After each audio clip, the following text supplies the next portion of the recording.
Tonali veers around Verona hoodoo to keep Milan's title dream on track. Nicky Bandini. Stefano Pioli did not need a history lesson before Milan's visit to Verona. The tales of how these opponents twice derailed Rossoneri title runs at the Stadio Bentegodi, earning the moniker Fatal Verona by beating them on the final day of the 1972-73 season, then the penultimate round of 1989-90, are retold almost every time they meet. Still, this weekend was different. 11 years on from their last Serie A title, Milan had finally clambered back to the top of the pile, only to quickly find themselves back at the scene of two of their most infamous defeats. Omens could be found even in the fine details. This time there were 3 games left in the season, as if Milan had climbed one more rung down the ladder that forms part of Verona's club crest. Pioli, who played for the Scalageri between 1987 and 1989, had no time for any of it. "We are starting to write our own history," said Milan's manager. And that is written in the present. For the longest time, Pioli had sought to deflect talk of a title, reminding journalists his side was never a pre-season favorite, insisting the objective was simply to improve on the 79 points earned last year. There is no more hiding, though, when you occupy first place after 35 games.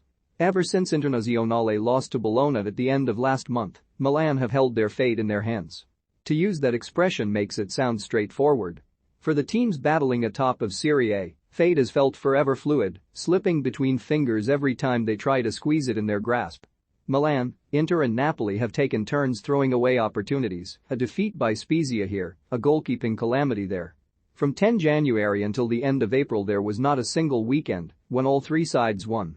Within Milan's squad, however, there has always been at least one true believer.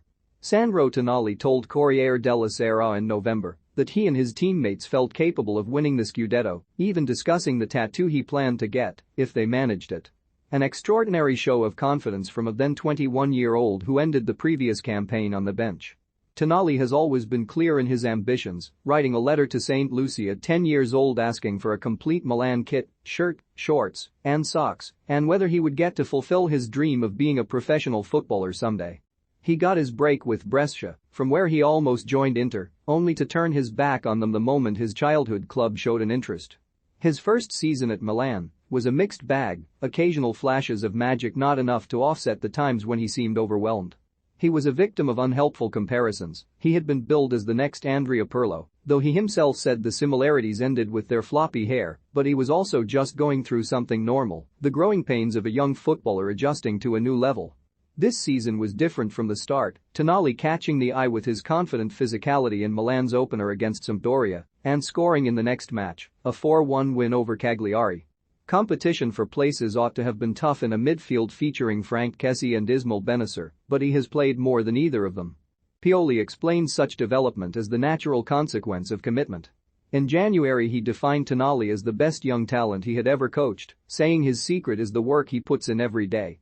Tonali has likewise shown devotion to his club, volunteering to take a lower wage in the summer as Milan wrestled with the finances required to make his initial loan from Brescia into a permanent move. He has since said he hopes to stay forever. "I know what I did to get this shirt," Tonali told Corriere della Sera when his interviewer dangled the prospect of a lucrative Premier League move. "I would never make the mistake of leaving. Careers are long and unpredictable, but in the here and now it is hard to imagine either side wanting to break up a fruitful union." Milan's title push has been a collective effort, from the centre-back play of Fikayo Tomori and Pierre Kalulu that, together with Mike Maignin's brilliance in goal, helped Milan to keep 7 clean sheets in 8 games, through to Olivier Giroud's big game deciders up front. Lately, though, it has been Tonali who has provided the magic when his team needs it most. It was he who scored the 91st-minute winner away to Lazio on 24 April, just when it appeared that Milan were about to cede top spot to Inter. And it was Tonali again who took center stage in Verona on Sunday night. Once again Milan were playing catch-up, with Inter having recovered from 2 goals behind to beat Empoli 4-2 on Saturday night. That result temporarily moved the Nerazzurri into top spot. Tonali, celebrating his 22nd birthday on Sunday, thought he had given Milan an early lead when he outmuscled Ivan Ilic and finished smartly after a long ball forward from Maignan. A VAR review showed he had been marginally offside at the start of the move. Milan had dominated the opening exchanges, seeking to overwhelm Igor Tudor's Verona by pressing high against a team that is known to take risks putting its players in one-on-one situations. But after Tonali's goal was disallowed, it was the hosts who instead made the breakthrough, Davide Ferraioni heading home at the end of a well-constructed team move. Fatalism could so easily have taken hold in a city that has doomed Milan before. Instead, Tonali equalized in first-half injury time, fighting for the position to convert a tap-in when Rafael Leo whipped a low cross into a crowded 6-yard box. 4 minutes into the second half, those players combined again for the same outcome. Milan catch Verona on the break and restore their lead in superb fashion. It's brace for Sandro Tonali on his birthday and another assist for Rafael Leo. Pic.twitter.com 5zi1biptz1 Any lingering ghosts of past defeats were ushered out of the building. Roughly half of the 30,000 fans in attendance had come to cheer the away team, and they were treated to a third goal before the end, substitute Alessandro Florenzi running on from right back to send a thunderous finish beyond Lorenzo Montippo.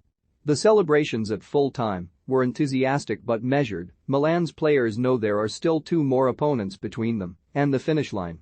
Next up on Sunday come Atalanta, who may not be enjoying their most brilliant season in recent memory, but remain a dangerous opponent chasing a European place.